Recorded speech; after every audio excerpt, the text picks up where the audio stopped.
Hey everyone, it's Colin. How's it going?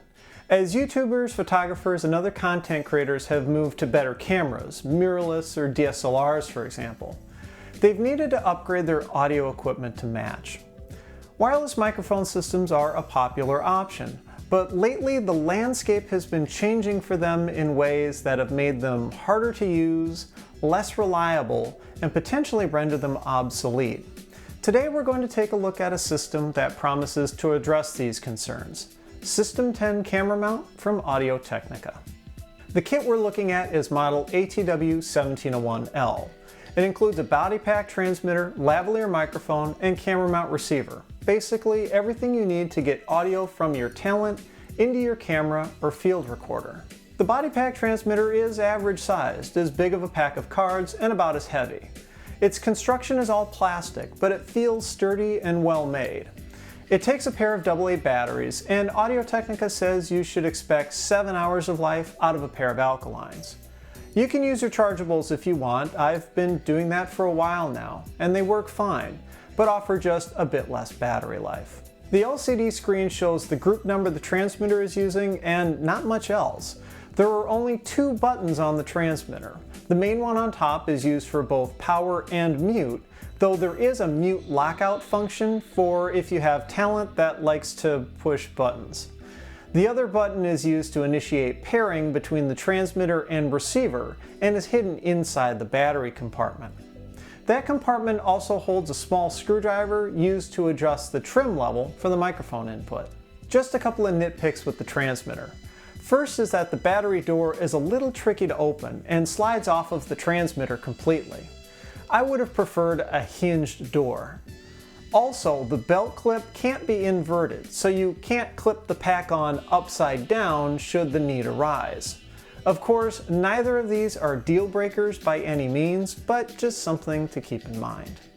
The lavalier mic included in the kit is model MT830CW. It's a miniature condenser with a classic omnidirectional pickup pattern that's really useful for video. It has a nice smooth frequency response that should work well for most applications.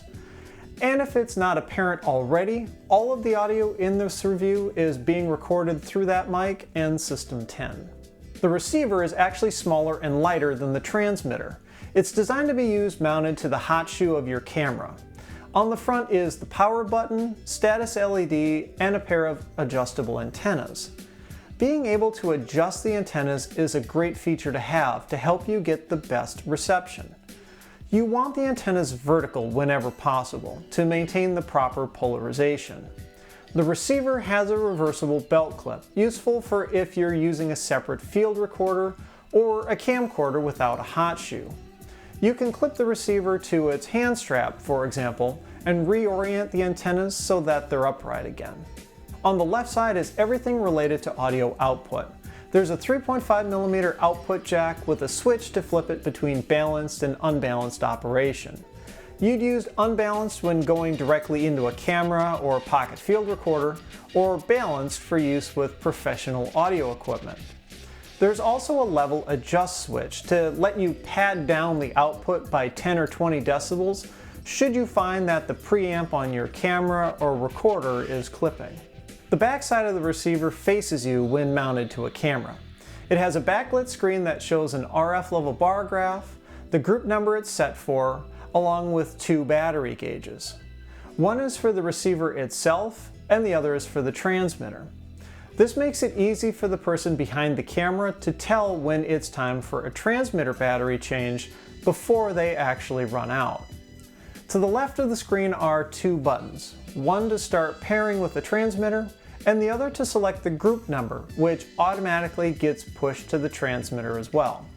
And on the other side are a pair of LEDs, one to show pairing status and the other to indicate when the audio is peaking.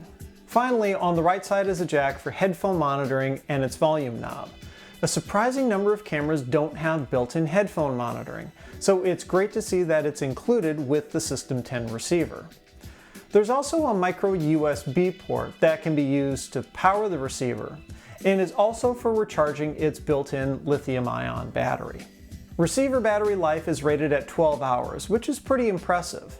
Having a battery pack that's built in and not user accessible may give some folks cause for concern, however. If you're in the middle of a shoot and the battery dies, you can't just swap another one in. That said, since the receiver is powered through USB, there are some very simple workarounds, like using an external USB battery pack. The receiver can operate and recharge the battery at the same time. Also, Audio-Technica does have the battery available as a service part, so you can send the receiver in and have the battery swapped out when it's at the end of its life. There are two major features that make System 10 stand out from its competition. First is that it's digital. It converts the audio to a 24-bit 48 kHz signal and compresses it using the aptX Live codec at 160 kilobits per second.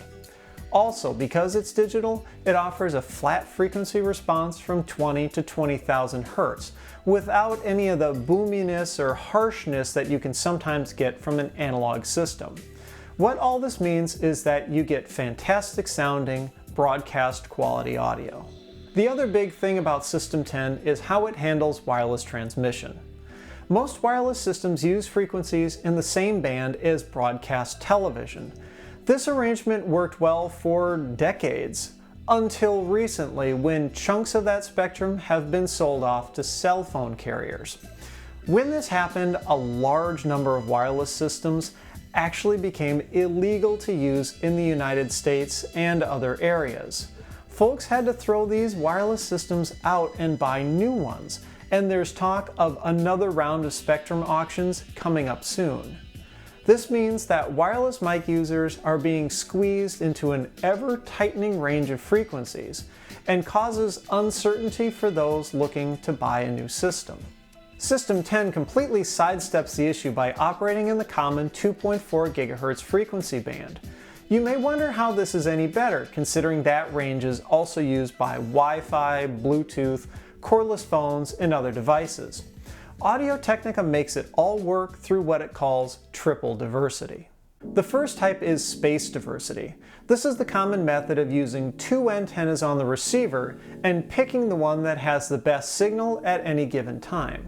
The second type is frequency diversity. The receiver is always analyzing the environment, figuring out which frequencies are in use and which are available. It picks a primary and a backup frequency and communicates them to the transmitter. If the primary frequency encounters interference, the system automatically switches to the backup frequency, then promotes it to the primary. The receiver finds a new backup frequency, tells it to the transmitter, and the pattern continues. This could happen dozens of times during a shoot, and it's so seamless you wouldn't even know it.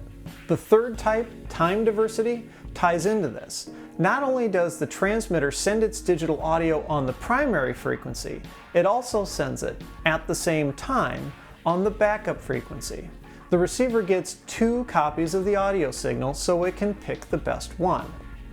Ultimately, all of this means that even in an area full of other 2.4 GHz devices, you'll get solid, reliable audio without having to worry about interference. Audio-Technica says that the system is good for a range of 30 meters or about 100 feet. I'm told that these numbers are quite conservative though, and that real-world range is more like 150 feet. It's all going to depend on the environment you're in. If there is lots of Wi-Fi nearby and you're using the maximum of 8 System 10 units at the same time, you'll get less range than one system out in an open field. But in any event, its range is certainly on par with, if not better than, its competition. What it all really comes down to is this. System 10 turns traditional wireless on its head. Instead of having to make the environment work with the wireless system, finding an open frequency block and channel, and hoping you don't get interference, System 10 instead does all the work of fitting into the environment. You simply turn it on and it works. And what's more, its street price of $450 US is a good chunk less than the $600 to $700 that other popular camera mount systems go for. It's tremendous value for a wireless mic that lets you worry less and get back to creating great content. I highly recommend you check it out. I want to give a big shout out and thanks to Audio-Technica for sending along a System 10 unit for me to review. If you like this video, I'd appreciate a thumbs up, they help quite a bit. If you haven't already, please subscribe, and as always, thanks for watching.